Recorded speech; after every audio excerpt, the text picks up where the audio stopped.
Have you wondered about living elsewhere after you retire? Well, we have, almost daily. As you know, it's not an overnight decision. Hi, this is Gil and Gene of Retire There, a podcast about places to consider living in during your retirement. We started this show for selfish reasons, because we will be retiring in the next few years, but we're not sure where. Then a light bulb went off in Gene's head. What are others doing? With so many baby boomers retiring, there must be many relocating.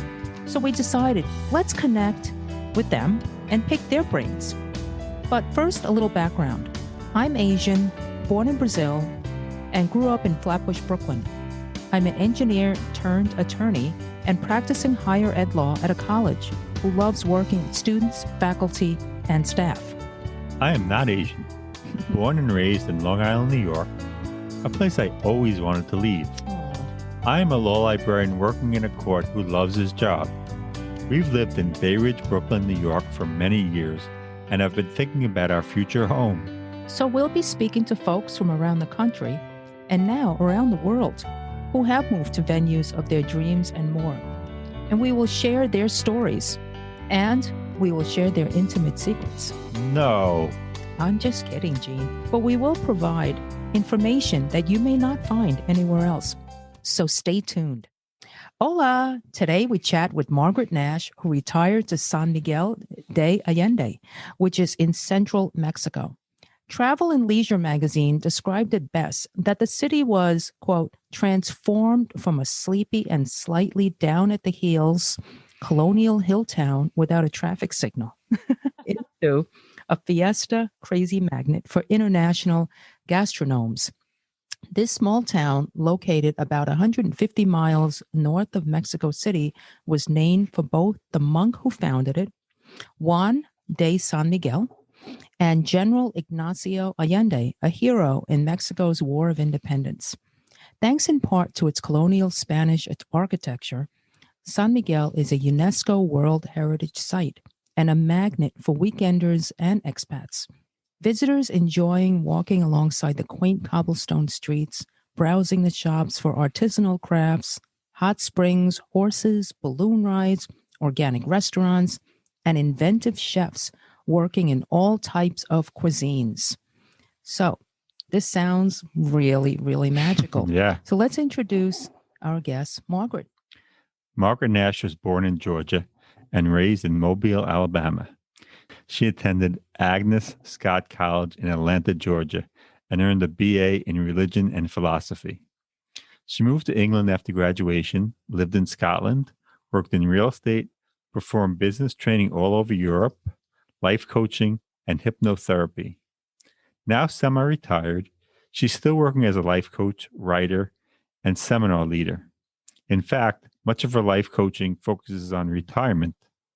Margaret is interested in all things esoteric, personal development, and travel. She's passionate about her work and her dogs, visiting England twice a year and Mobile, Alabama annually. Margaret has been married twice, first to an Englishman and then to a Mexican. She lived in the UK for several decades and her children are in London. After Great Britain, she moved back to the States to Houston, Texas, with her second husband, Luis. But after several years, they decided to relocate to San Miguel. Margaret has also authored 6 books in a short amount of time. It's amazing. The most recent was published in March 2021, titled Renegade Coach's Guide to Business Success Formula Hidden in Ancient Writings. Wow. 2 of her books are related to retirement. They are Rebellious Aging, a self-help guide for the old hippie at heart. Is that you? And Retirement Rebel, how to get your life to work when you don't have to. Nice. I think I need some of that. And by the way, I checked Margaret's site and I can't do the hypnotherapy because she only does that in person. Margaret, I need it. Well, you've done it before, Gil. I have, but it was so long ago. Yeah. And I'm such a control freak that I don't know that I could ever be hypnotized. Okay. So Luis Salvador was born in Chihuahua, Mexico. He attained a chemical engineering degree in Mexico City. He studied to be an astrologer these two are so alike. They're so open-minded and they're willing to do anything and everything. He got a philosophy degree in Ontario. He became licensed as a naturopath. At some point, he got into meditation, yoga, and built a meditation center. Now, he's retired, but he's still very involved in the meditation center, which apparently is steps from their home. Luis was busy and unable to join us today. So, Margaret, we are so excited to have you join our podcast. San Miguel sounds truly a wondrous place. Tell us how you and Luis chose San Miguel. Well, hello, and I'm happy to be here with you. San Miguel, we don't call it San Miguel, by the way. Ooh. San Miguel. So Oh, sorry. I took a little Spanish. correction there. Okay. Well, the Americans here don't call it San Miguel. There we go. Maybe it should be. Where was I? San Miguel. It's fabulous. It's everything you said in the introduction and more. It's just a little magical jewel in the Central Highlands of Mexico. It's not a very well kept secret, but it's very popular. There's over 10,000, 12,000 expats here, mostly Americans, but a lot of Canadians and Europeans as well. Yeah. So how did you guys choose? How did we choose San Miguel? Well, Luis is Mexican, and he lived near here. He had a yoga and naturopathy center in Querétaro, which is about 45 minutes away, back many years ago, in the last century. He knew about San Miguel because San Miguel is very, very popular, even among Mexicans, not just foreigners, but Mexicans. It's just kind of got this mystique to it. I had a very specific set of criteria for where I wanted to live. Okay. And so he knew what I was after, and he's pretty good at fulfilling that. And you were right in Texas before, correct? Yeah. Okay. Yeah. So do we go there? Yeah. So you I moved to from Texas from England. Mm-hmm. Beautiful England. Mm-hmm. Beautiful, charming, green. England. I gave up everything there to move to Texas. I thought I was very adjustable and flexible because I've lived all over. I've traveled all over. I thought, I can live in Texas. I grew up in Alabama. Hey, wouldn't be where I'd choose, but hey, let me give Houston a go. I'm sure I can make a go of it. Yeah. Famous last words. I describe it as when I was in Houston, I was like a cat with my fur on end. Oh my goodness. Does that kind of tell you? Yeah, I get a picture. Like this is not friendly to me. Okay. Okay. So, did you live in the city or in the suburbs? Oh, what does it matter? I mean, Houston is all just a bunch of suburbs. Okay. There is a little bit in the middle that's kind of posh and upmarket, but mostly it's just suburbs. Okay. Oh, we got to take her out. Bad she needs some hypnotherapy. Yeah. Wait. So, but your criteria was formulated there, right, before you moved. Yes. Okay. Yes. So tell us about that. Indeed, it was indeed. One of the things. Well, do we? Okay. I wanted a kind of alternative place. Yes, got it. I said, okay, it's got to have old hippies in it. I call them because that's my kind of demographic. It needs to have an alternative kind of society to it, like Santa Fe. We looked at Santa Fe. We looked at Sedona. We looked at places like that. And California. We liked those places, but we didn't quite have the motivation to move there. Just raw, just without knowing anyone or any particular reason to go. It's funny, other than that we quite liked it. Yeah. The woman we interviewed who went to Santa Fe, she seemed to have the same criteria as you. Okay, Santa Fe is often compared to San Miguel. Very much so. Yeah, so I wanted an alternative community. I wanted it to be artsy. Not that I can even hold a paintbrush, but I like those kind of people. Right. I needed it to have a lot of Americans, and here we would get very politically incorrect. But I knew I didn't speak Spanish, and I knew that I didn't have 10 years to spend trying to learn it before I could have a conversation with somebody. Sure. I didn't want that. Oh, yeah. So I wanted, and I wanted to work straight away. So I wanted a big expat community, but I wanted them to be nice people that I liked. Yeah. So San Miguel, being in the mountains, you don't get the water set, I call them. The people who want to live near water, like in Los Cabos or Puerto Vallarta or Cancun. Those are really nice places, but you get different kinds of people going there, living there. Yeah, you get, oh, golly, I'm going to get skewered for this. No. you get like the more of the cocktail set, the fishing types, the hunters. Okay, got it. The cocktail set. You do get that sort of person in San Miguel, but you also, I mean, this is what I recommend. Okay, can we go here? Yeah. Can we go here? If you're going to want to retire somewhere, this is what I recommend. Go to the places that appeal to you, or go online if you can't go there personally. If you can go there personally, go there and kind of feel the vibe. The vibe is going to get you more than anything else.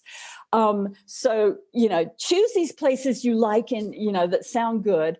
Go to them if you can. But if you can go to them personally, go around the town, look around, see if you can see yourself sitting in the cafes, go inside and go to bulletin boards and pick up local stuff. Go online and see what people there do. And what I saw in San Miguel was, okay, you want a Buddhist class? Okay, we got 10. You want to go yoga class? We got 20. Art classes, Spanish classes, writers. There's a huge writers' sala every year, and they invite very famous writers to come. There's a music festival every year, all kinds of music. It's like, and there's organic restaurants. If you're into that kind of thing, look what type of restaurants they have. If it's all Longhorn Texan beef, got it. May not be your place, Right. Right. I love the bulletin boards idea. Yeah. Oh, yeah. Listen, this is my brilliant thing. This is my thing. If you can't go there personally, then go online, because you can get a lot from online things.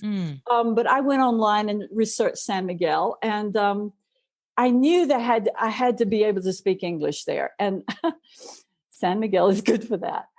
So politically incorrect. Okay, we can go into the Spanish thing later if you want to, but. Yeah. I know that one of your last questions is, what is the biggest surprise? Yeah. You want to go there? Of course we do. Sure. You can do it now. You could tell us. Okay. Now.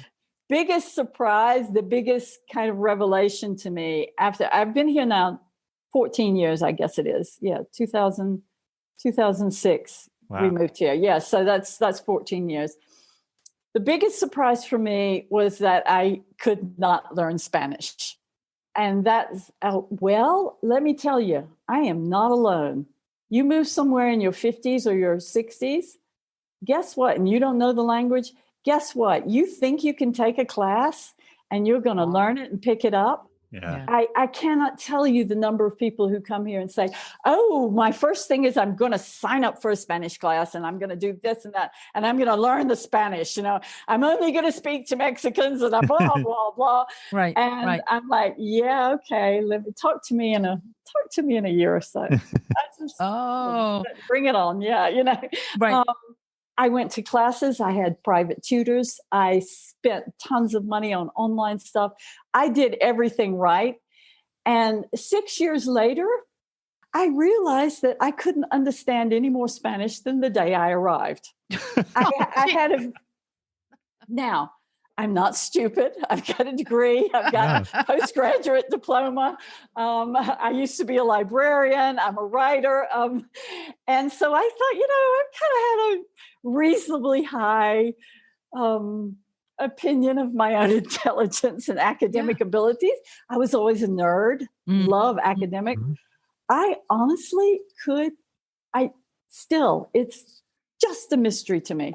And I finally, after about, I think 7 years, I gave it 7 or 8 years, I finally said, you know what, sod this. I'm not don't apologizing to anybody anymore. I'm not saying, I've been trying to learn Spanish, like I'm doing now. I thought, you know what, because this is for expats, anybody who's moving somewhere foreign, where the language is different. Learning the language and knowing it is like the biggest status symbol. Oh, if you're an expat and you know how to speak, oh boy, do they lord it over, and they will judge you till the end of time at about how lazy you are, that you haven't bothered to learn the language. And this is everywhere. This is not just here. You're lazy. You should learn a language when you move to a country. And, there's all this going on. And yes, and and the ones that speak perfect Spanish, are very, especially when you go out to lunch with them, they're very, they'll get in a conversation with the waiter. So just to let you know that it's that kind of thing going on. So I rebelled against that. I'm the retirement rebel, in my book, it's all about rebellion and I rebelled against that. I tell you, I totally get that, because I have 3 degrees. I'm also a librarian, still a librarian. And oh my God, I just choked on my tea. Really? Yes. I go to, once in a while I have to go to a class these days. Yeah. And I used to love school. Yeah, me too. But now I just can't sit through it anymore. I just can't do it. So I totally get what you're saying. Welcome to the modern world. I totally get what you're saying. Yeah. And there's nothing to be ashamed of. Yeah. I just thought, you know what? I've got other fish to fry. And I retired my tutor, and I think he was very happy not to have to come out to my house. But you're lucky that you have Luis, though. Oh, yeah, really? Yeah, this is what everybody says. Your husband's Mexican. You'll learn Spanish really quickly. No, not that you learn from him, that he can, like, if you have to. No, I think it's a crime. Buy insurance or something. He interprets. Oh, yeah. Yeah. It actually is a handicap if your partner speaks the language. Yeah, it's a crutch. Yeah, because I have friends here who have had to learn it because they don't have anybody, Even that doesn't even seem to make any difference. You either get it or you don't. I don't know what it is. I think it's growing up in Alabama. There weren't foreign languages in Alabama when I was growing up. That didn't exist. Why would one learn a foreign language? It's like this attitude. It's like this attitude in Texas. Yeah. Why would anyone live outside of Texas? Right. I actually heard that said, why would you want to move out of Texas? So that was the kind of the atmosphere I grew up in, that, a foreign language, why would you do that? So no, I think it makes a lot of sense as a crutch. Like we'll go to a Chinese restaurant, and I'm not educated in Chinese, but I can certainly carry a conversation, kind of what I call the street language. And if we go somewhere, it just makes life that much easier. And I can engage in a full conversation and ask for what I need. Right. Yeah. And they'll just get it. And sometimes I think we get that special treatment. There's no doubt. So anyway, so that's great. So tell us, what's the weather like? That's one thing I'm dying to hear. San Miguel weather is about as perfect as you can get. It's the elevation. About as perfect as you can get. It really is. It's just the sun shines almost every day. In fact, when it's a cloudy day and the sun doesn't shine, you almost welcome it because, it's cool today. Oh, wow. It does have a rainy season. How long is the rainy season? It's not horrendously long. I think it's in the summer. I can't even remember. Okay. It varies. It's June, July, August kind of time. Okay. And then the mosquitoes come, but they don't seem to be everywhere. We have them where we are because we're a little bit out of town. But a lot of my friends don't. The mosquitoes don't bother them. They don't have them. But the sun shines. I lived in England for a long time, several decades, and I never ever take for granted a day when the sun is shining and I can sit outside. It's just. I mean, like today, I've got my window wide open right now. I mean, my sliding doors, sitting here looking out on my garden. I've got on a shirt, but I don't have a sweater. It's just, there's a little breeze, the sun's shining, the skies are blue. Oh my God. Wow. The weather. So would you say year round it's comfortable other than summer? Year round. Yeah. Year round. People come here. The Canadians come down in the winter. Right. There's a lot of Canadians here, and they come down and live here for 6 months in the winter. And then they go back home so that they can get their Medicare. I mean, their medical insurance. They have to live in Canada for 6 months. So they kind of spend half the year here. It's very common to meet Canadians. Okay. So where you are now, is the healthcare expensive? Can you walk us through that? The healthcare is excellent. And in fact, it's a kind of a touristy, what do you call it? Medical tourism. There's a lot of that here. Medical tourism. Especially for dentistry. People come down from the States all the time. Really? Wow. And for dental care. But the care is excellent. It's just excellent. But it varies. Right. There's a lot of difference in the care. So the expat community here, we have a Yahoo list that is, everybody joins. Well, almost everybody joins, and it's about 10,000 on it. And we tell each other, and we have Facebook lists and groups and things like that where we recommend different. There's the expat doctors. Do excuse that term expat. I know a lot of people don't approve of it, but it just gives you the idea that right. Yeah, it's that population. Yeah, there's doctors for the medical tourism, and then there's the local doctors for the local people. They all can be good, but you may want to get the more expensive, I guess. But it's not expensive. I mean, if you're used to costs in America. So what would you say, for an expat annual healthcare cost, just to give us a sense for our listeners? Yeah. So you have private insurance, I assume, right? No, we don't. Oh, you don't? No, we just pay. We pay. You pay out of pocket. Yeah, we pay out of pocket. Because I've got a British citizenship, if anything really long-term or desperate happened to me where I had to have a long-term treatment, I would just go back to England. Because I'm English. I mean, sure. I've got it British citizenship. Luis doesn't have that. We variously think about you can get insurance here. Most people have it. We probably should have it. I'll give you an example. I was in Houston for 3 years and I started having these heart palpitations. Something was wrong. I went off and I had insurance because I was working there.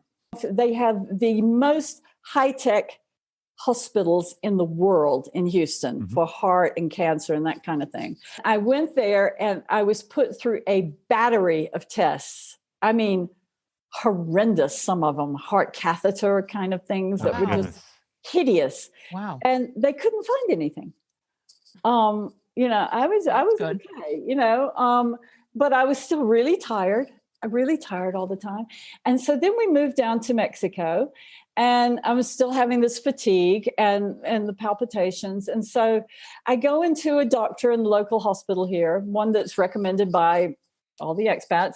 He was trained in the Mayo Clinic. I mean, you get a lot of that here, That's the other thing I was going to Mayo ask. trained. Yeah, Mayo trained and all kinds of stuff. And he said, He said, something wrong here. He said, are you in a coma? And I said, no, I don't think so. And he said, I'm going to send you to my buddy in Querétaro. He's a heart doctor, a heart specialist. I just want to send you over there and we'll find out what's wrong with you. And so I walk into this doctor. His name's Dr. Leon. He is wonderful. I walked into him. I'm in there 5 minutes with him. I said, look, I've had this test and this test and this test, and I'm not going through these again, and none of them came up with anything and blah, blah, blah. He said, I think I know what's wrong with you. He said, come on, let's go in the next room. And he put me on this computer thing, where they hook you up. And within 5 minutes, he had found a congenital defect. There it is. He said, okay, we'll treat this. And I mean, honestly, and since then I've been, I manage it, it is. So that was it? That was it. I was born with it. Yeah. Oh, he found it. Wow. He found it. And so I needed drugs for it to kind of keep it down. He also sent me to the number one guy in the world on this. Well, there's an argument between the Mayo Clinic and the guy in England, in London, and I went there. He confirmed everything that the Mexican doctor had done. He said, oh yeah, that's the right drug. Yeah, this is right. Yeah. Oh, I'm sold. And plus it was very personal.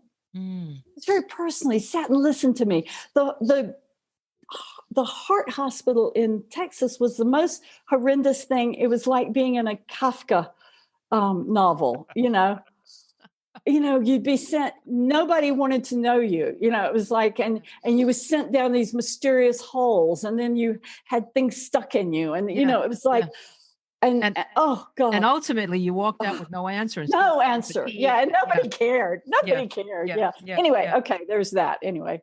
So medical care is great. So even out of pocket is affordable. If you need to buy it, you can buy it. It's not like, obviously, it's not like the United States where you might have to pay for a couple, like anywhere up to $24,000 a year. Oh my God, no. Which is what we've heard, and just to be safe, Yeah. So, and you want to do that because of these situations where, God forbid, Yeah. And a lot of people here are on Medicare, or what do you call it? That the retirees get on in the state. Medicare. Yeah. They have their Medicare. So, and they down here and they just pay out of pocket for things going wrong. And then if anything, long-term happens or a big operation, they go up back home to the States. So that's what a lot of people do, and the Canadians as well. Okay. Mm-hmm. But it sounds like that you guys are equipped to have that addressed either way. Yeah. Luis isn't, but I am. Yeah. And I think I can go to England. I think that he's got problems, if anything. But I think that's psychological too, right? If like we're in New York, or we're in Brooklyn, but we're in New York, and the Upper East Side is also known as Bedpan Alley. So there is an expert for every little thing. Yeah. Like the left side of the middle of my pinky, I will find an expert. So I'm glad we covered that. So tell us, what types of entertainment is there other than, I know you mentioned the arts and all that, for people who just don't know what else is available? Speaking to someone who hasn't been out of her house for over a year now. Oh, pre-COVID we're talking about. Pre-COVID. All right. Pre-COVID. It's hard to think of anything there isn't to do here. Okay, good. I remember the first couple of weeks we were here, and we had settled into our new house, and my husband had to go away for a weekend and leave me here by myself. Oh no. And I didn't know a soul, yet. And so I went and got the local newspaper. I thought, I'm not just going to spend the weekend at home. It's, I went and got the local newspaper in English. Oh. And I thought, okay, anything free, I'm just going to go to. And I remember I had a plethora of things I could go to. And I picked this Ishaya meditation weekend because the first talk was free.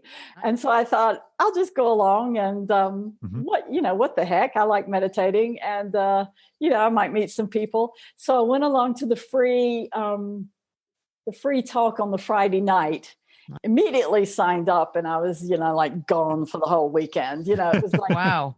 And met people, and the guy who was running the workshop became my life coach years later, and my kind of business coach, and he was NLP trained and everything. So, it's just like There's a theater. There's always music in the restaurants. You can go to restaurants and have live music there. And there's art classes. Okay, what do people do for entertainment? I don't know. I mean, we're kind of I know beyond there's that. sports. Movies? But... Can you see movies in English? Mhm. Yes. Okay. But nobody does that anymore. You're really out of date. Have you heard of Netflix? We still like going to the movies. Actually, there's movie. We can't wait. Yeah. Here. Yeah, no, there's movie theaters here. But I'm like, why would you do that? You can't change the channel. We're really out of date. We went to a drive-in last year. Oh, geez. Yeah, well, that's become really popular. I was going to say that's especially kind of in COVID. Yeah, Yeah. no, that's trendy. Yeah. Yeah, and also like it's a pretty much like a popular New York, Brooklyn thing, where everything's going back to the was and the 50s. Yeah. So go. do you need a car to get around? I mean, or just public? Well, that's an interesting thing because San Miguel is kind of split in that way. A lot of people live in the town, which is not very big. The outskirts are getting bigger and bigger all the time, but the town itself, the bit that's the UNESCO site and can't be changed, it's walkable. It's about, 20 minutes from one end to the other. And a lot of people who come here like to live in that part of town so that they don't have to have a car and they can walk everywhere. And the taxis are really, really cheap. And you can just pick up a cab anywhere. It costs you a couple of dollars. It's like, it's like ridiculous. We live outside of town a little ways, about 5 minutes, 10 minutes out. And it's too far to walk. And we have two cars. Oh, that's embarrassing. But no, that really is because you guys have different schedules. Yeah. I assume he's traveling, you're traveling. Yeah, we usually end up only using one, but right. The small one. You need a car if you're living outside of town. And I find a lot of the people who don't have the car eventually get one and they love it because then they can run around to the little villages around town. Right. And go to Querétaro, 45. Okay. And what are the housing prices like? Housing is just so contextual. It's so relative. Mm-hmm. Compared to Mobile, Alabama, it's probably quite similar. But compared to New York, it won't be. It'll be a lot cheaper. Compared to California, it's a lot cheaper. Right. Mm-hmm. Compared to Santa Fe, I think it's probably about the same. Okay. So you can get really cheap housing here. You can rent cheaply. I know of people who live for under $1,000 a month here. Oh my goodness. Nice. But they don't live very well, but they can do it. They can do it. So, it used to be when I first came here, it was like you need at least $2,000 to live, kind of come. Mm-hmm. I imagine it's more than that now. Is it more expensive to live in the town than outside? I think so. Yeah, I mean, like we've got a big spread out here with a big garden and everything, and we couldn't have this in town. So we wanted space. Mm-hmm. And you guys, did you buy or are you renting still? No, we bought. Yeah. Okay. Yeah. And is it a single floor, like a ranch? No, it's got 2 floors. Okay. Got 2 floors.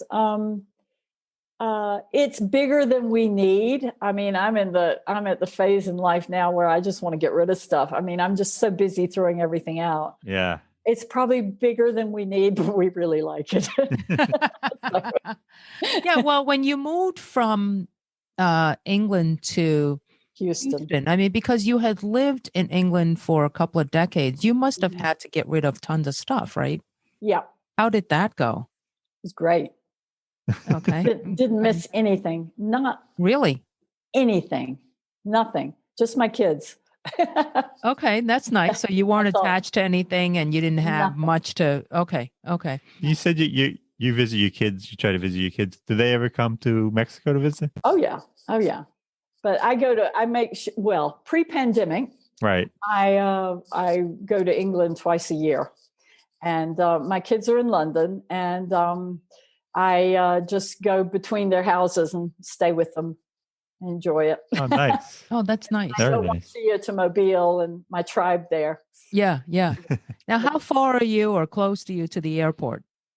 San Miguel's good. There's one airport in Querétaro, which is about an hour away, a little bit over an hour.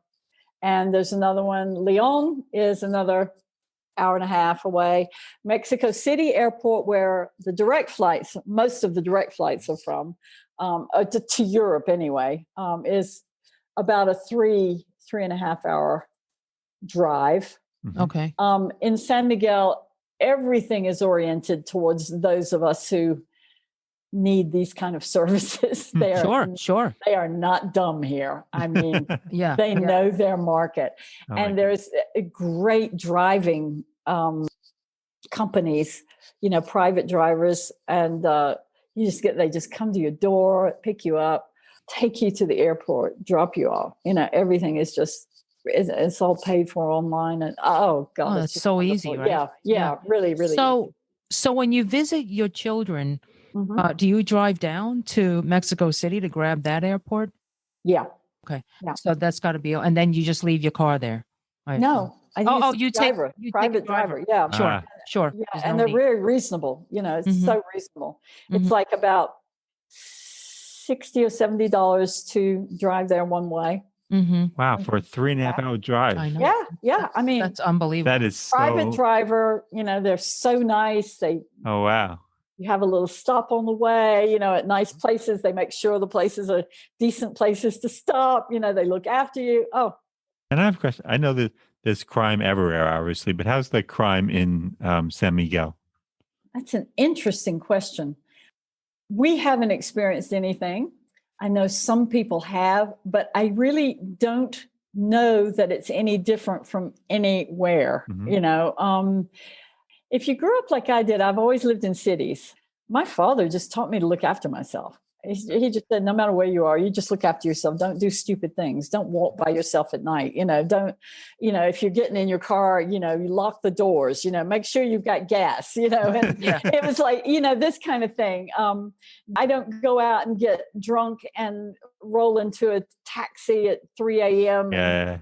And then I don't know. So I don't do any dangerous things. Our neighborhood, we have home security. It's never been breached. It sometimes has gone off because of the wind blowing or something. And we've had that.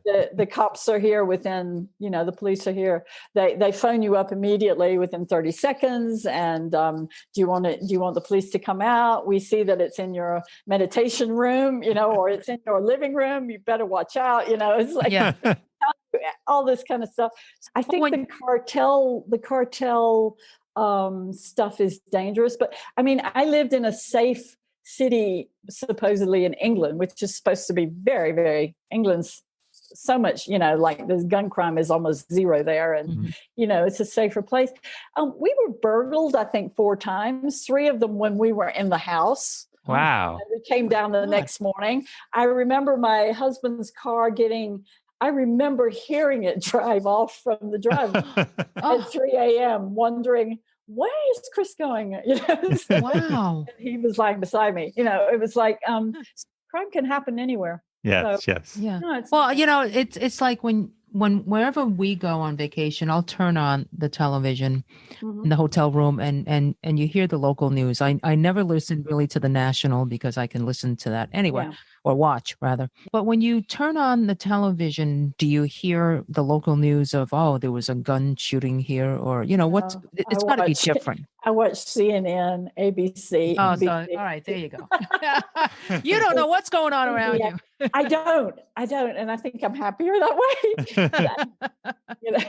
Well, I do. I don't think it's bad here. Not in San Miguel. I think now Mexico is a lot of different places, like 100 different countries. Yeah. So you can go down the road and be in the most dangerous town in Mexico, according to them. But this sounds very elitist, but they tend to leave foreigners alone. The crime is usually not against foreigners. Interesting. And if you stay out of drugs and politics in Mexico, you're in good shape. You're probably okay. If you're in drugs and politics or journalism, exposing the cartels, you may have a problem. But if you mind your own business, keep your head down. Right. Yeah.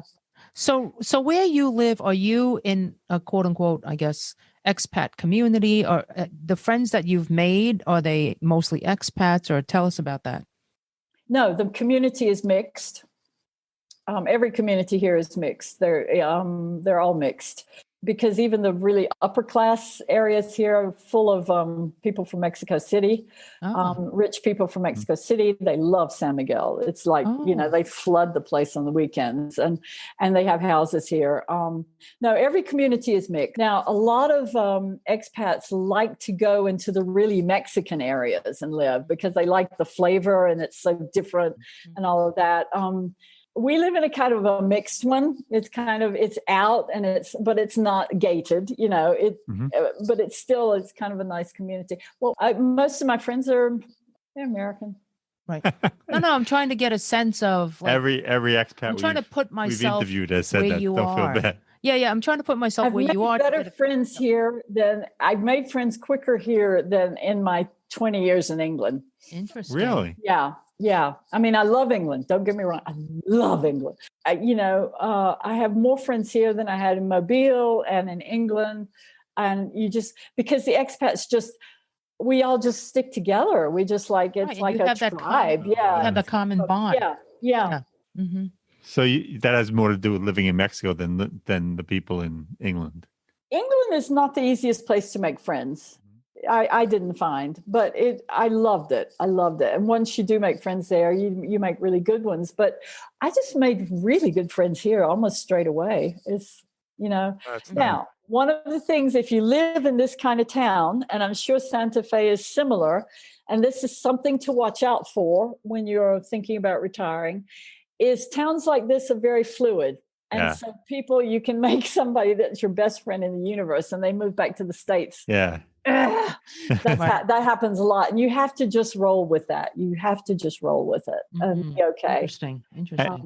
And your neighbor, are you near other houses, or are they far away? They're kind of close, but no, we don't know them.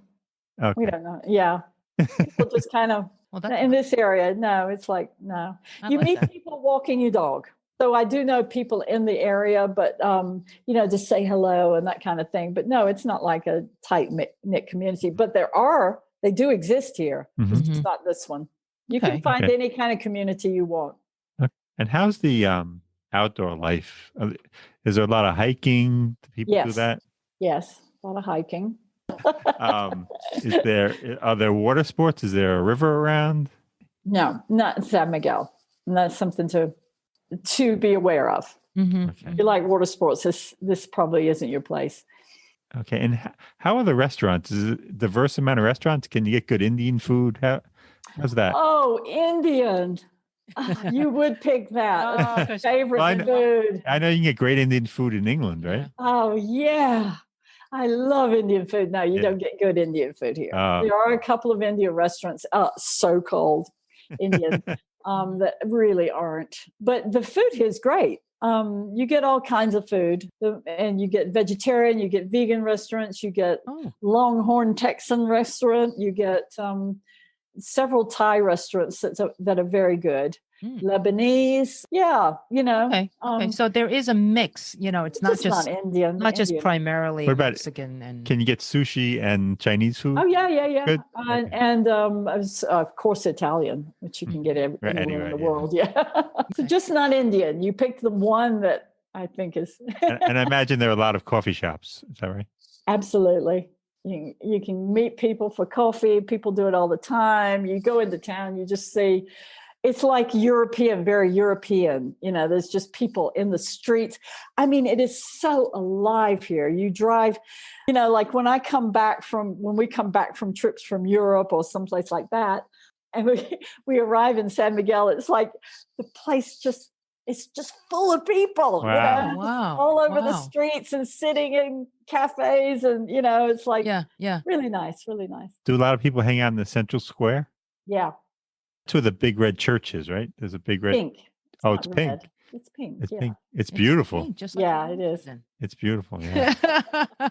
Well, I'll tell you, you really made it seem really, really bright. And for me, I noticed that as I've been getting older that I need more sunlight. And I'm watching you and our audience, I wish they could see you, that you are kind of drenched in sunlight and you have this, kind of French door thing with the sun pouring in. Yeah. And I would be so happy. So that's one thing that I am really looking forward to. Oh, I know. Would you consider San Miguel elder friendly? Oh gosh, yes. Okay. Oh yes. This is a retire. In fact, some people say it's too much of a retirement town. Is it really? Yeah. That's funny. But I like the vibe of it because it's quite sophisticated here. It's quite a sophisticated little town. It feels quite European sometimes in its flavor. I don't think there's anywhere else like here in Mexico. We've been to other places. They're not quite the same as San Miguel. In fact, we've looked all over the world for places to live, and we've never found anywhere we liked better than here. Oh, that's so good. It's got a kind of an intellectual, artsy. Oh, the art college here. This was founded by the thing that kind of got it going back after the Second World War was they founded an art college, and so it started attracting artists. And so there's a big art community here, and that gives a flavor to a place. Even if you don't do art yourself, people have compared it to Manhattan. I've had people here who, some of my clients here who, and the other thing is I could work here straight away. Wow. I wanted to be able to work. So I needed a largest expat community, English speaking community, to do my coaching and my hypnotherapy. And that was really nice. There's a lot of people here from the States who do all kinds of therapies and all kinds of stuff. These days, are most of your clients online or are they in person? Pre-COVID, it was a mix. I mean, now it's mostly online. Sure, I do have a few clients come. We sit outside on my veranda because almost all year the weather is good enough for that. Yeah. But I don't do hypnotherapy anymore. Sorry. Does it say I do? Because no. But I was wondering, why can't you do it to me online? I've never found it to work online. Well, if it's not going to work for me in person, because I had my therapist said it was very difficult. I was a very difficult patient. Oh, that's shocking. I can imagine. Yeah. Imagine online. I would just wander off. Much prefer life coaching to hypnotherapy. Hypnotherapy is easy to sell. It's really easy because people kind of have an idea that it's got a mystique to it, and they think they're going to have something done to them, that they don't have to do. And right. So it's an easy sell. But I realized I needed to change when I had a smoker sitting opposite me, and I was asking the usual questions: how much do you smoke a day? He said probably two or three packs. Oh. And I can remember thinking, so what? I don't care. I hope your client is not going to listen. That to is this. so I didn't funny. say that. I didn't say it, but I thought, I don't care. That's what you thought. I need to change. Yeah, I need to. I need to do something different. That's so interesting. I got more into the life coaching thing, and I now specialize in helping people find places they want to live. Helping them with their criteria, because your criteria is so important. Do you want a lot of people speaking? I mean, some people come to Mexico and they do not want to see an American. Another one, they want to go places where it's only Mexicans, and Americans can just get lost. They don't want that. And, there are places that are great for that. But and then there's people like me that say, I don't know about my Spanish. Let's have a big community. And you get the amenities when you have a big American community. They start bringing them in. A lot of people don't like that. They want to go and have the real Mexican cultural experience or whatever, So there's a lot of criteria. It's good to kind of go over, what's Absolutely. the vibe of the place? Do you want an Right. intellectual? Do you want it to be a drinking place, sports, fishing, Right. those Cabos go, It's like, Yes, exactly. Yeah. Exactly. No, I think it's so key because you don't want to just uproot yourself and all of a sudden say, uh-oh, yeah. then you'll be really depressed. Yeah. So, You want to okay. be able to make friends, well, maybe. Right. Maybe not. But you've been there for 14 years. You must love it there. I do. Yeah. Okay. I'm also a Europhile. I could quite happily live in Europe, but the weather's nicer here. So, Right. and we got everything else here. So as long as I can fly, the pandemic has been, a little bit testy from that standpoint, because before I could easily fly, get direct flights to London, and I'm just right with my kids, I just get to Mexico City, get on the flight, I'm there, not being able to go there has been, I'm going in June. So, Oh, great. Yeah. Okay. Well, on that note, what advice would you have for future retirees who wish to move abroad? I know you have a whole book on this, but any tidbits that like Gene and I could implement now?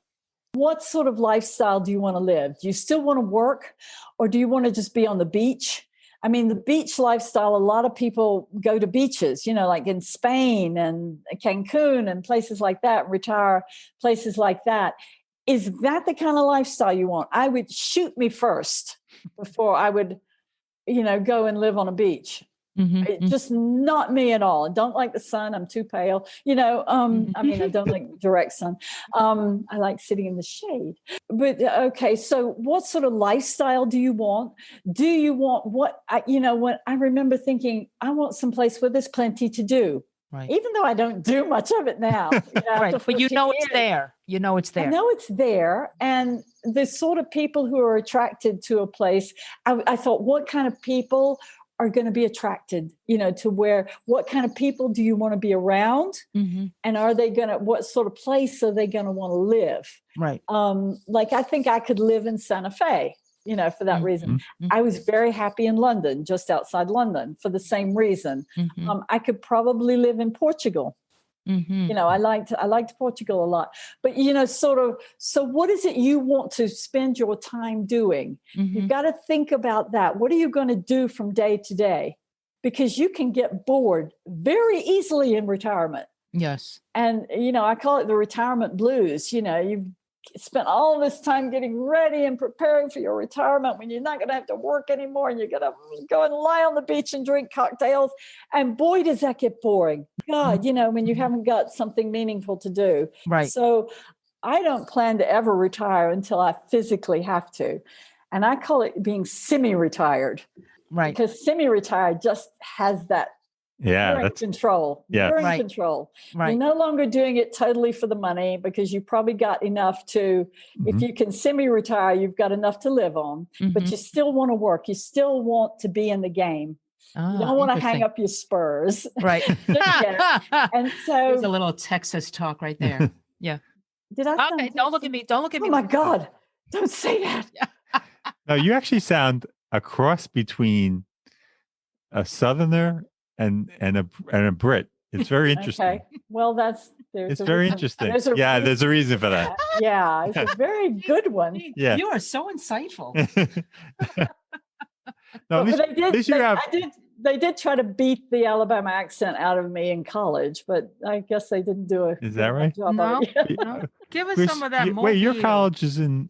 Was it in Georgia? Georgia. That's a famous liberal arts college, right? Yeah. Okay. Well, thank you. I don't know if I answered your question. What have you got to go on? Well, you gave us a flavor, and it was enough to take us there. A very good flavor. A very good flavor. And how are you going to spend your time? That's what I would really get you to. Yeah. How are you going to do it? Where do you want to be? What do you want to be doing? How are you going to be spending your day? Right. And what kind of ambiance do you want? What kind of people do you want around you? Because what I have seen so often, and this is getting into politics, and I won't stress what politics, but people they're happier if they're around people who are politically complementary, let's say. Yes. And people end up having problems if they get to, and they'll say, oh, it's a whole bunch of that kind of person, and we couldn't stand it. And, so that's something to think about as well. The politics is important if you've got any kind of opinion at all. Right. Absolutely. Yeah. Great. This was fun. Oh, thank you so much. Fun. You were wonderful. Fun. Thank you. Yeah. Thank you. Thank you, Margaret Nash. I enjoyed it. Okay. Bye-bye. Take care. Be well. We hope you've enjoyed this episode. If you know someone who's relocated for retirement and wishes to share their story with us, please reach out to us. We'd love to hear from you. Our email address is gg@retirethere.com. Our website is retirethere.com, and you may follow us on Twitter @retirethere_. Now, if you've liked our show, please subscribe and rate it in Apple Podcasts. In the meantime, be well.